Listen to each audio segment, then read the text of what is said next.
First Silvergate Bank, then Silicon Valley Bank, then Signature Bank has collapsed, and now First Republic Bank has crashed 70%. Who's next? Are we moving towards global market crash and economic recession? Stay with me and watch the entire video so that you can protect your wealth and hard-earned money. But before starting this video, let me give this disclaimer very clearly that this video is not made for any financial advice. Kindly take advice from your financial advisor before taking any financial decision. And this video is only made for education and entertainment purposes. Even after 3 back-to-back bank collapse, President Biden says that that's how the capitalism works.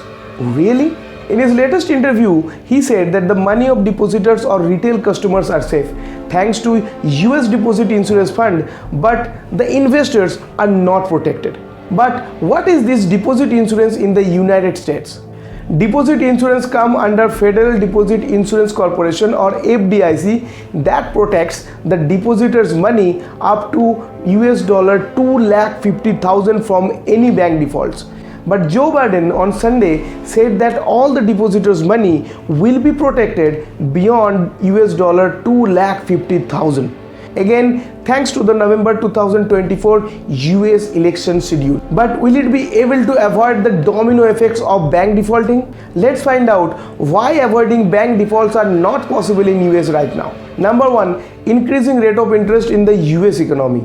Though Silvergate Bank and Signature Bank had exposures in cryptocurrency market, but the actual problem of their default was not the cryptocurrency but interest rate hike in the economy to tackle the inflation in USA. During and after COVID-19 lockdown, the US Fed balance sheet shoot up like anything due to the government stimulus in the economy. At that time, the banks were full of cash, same as the economy.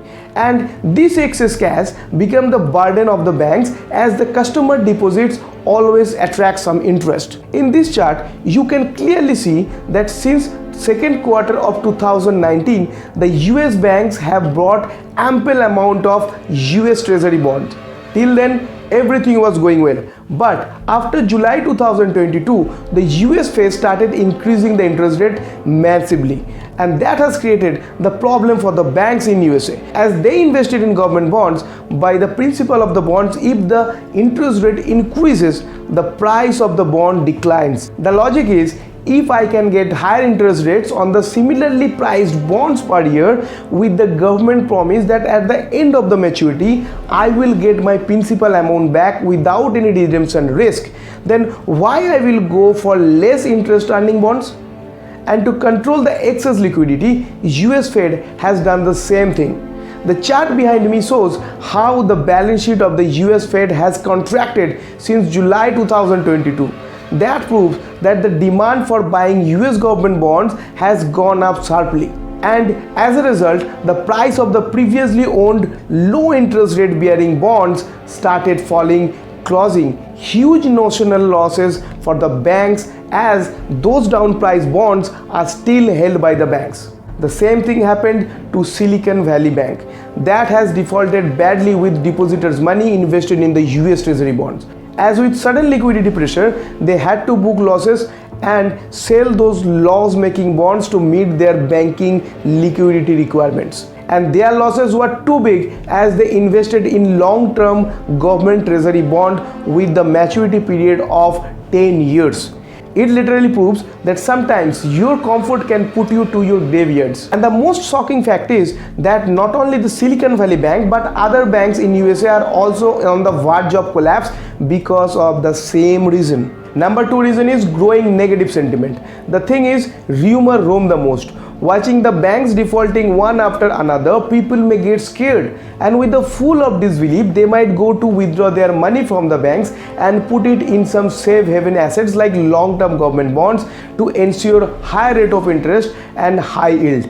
This graph showing how after COVID-19 the deposits at bank have gone up, and then after with every rate hike by US Fed Chairman Jerome Powell, it started going down.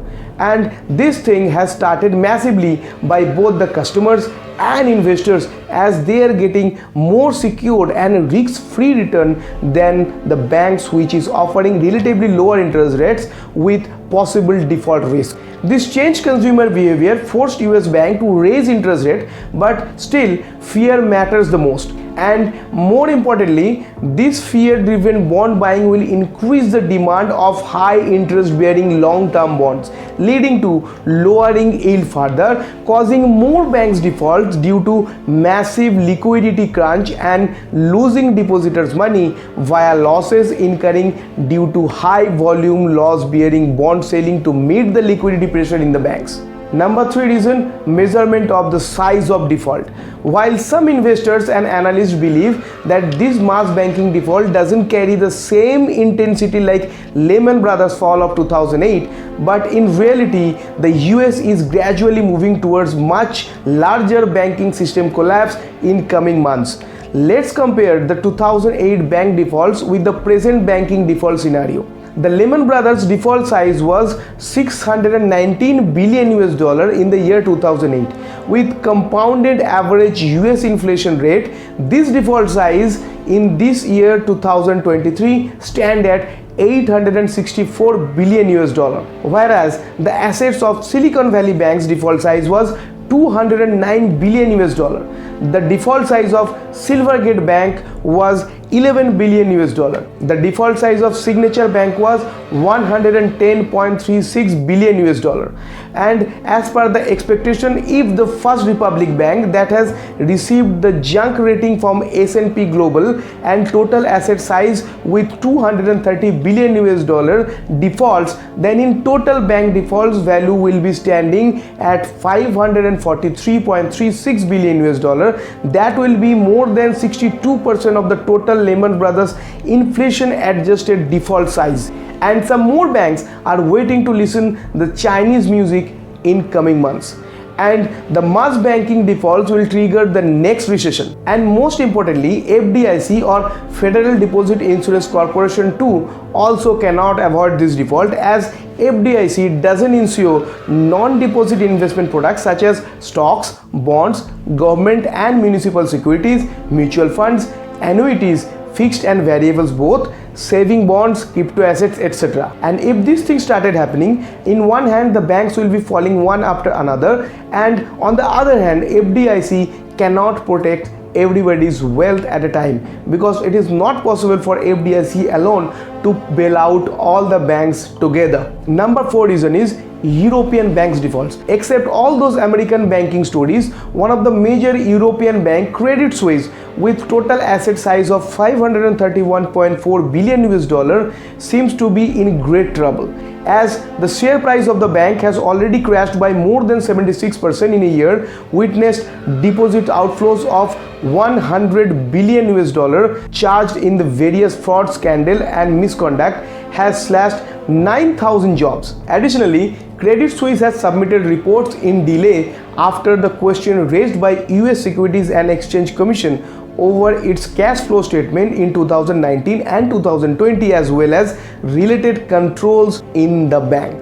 Additionally, Credit Suisse top shareholder cum financier Saudi National Bank has said that they will not inject any more money into Credit Suisse. These all things altogether visualizing a possible mass banking default in major economies across the globe, and all the major banks across the globe too.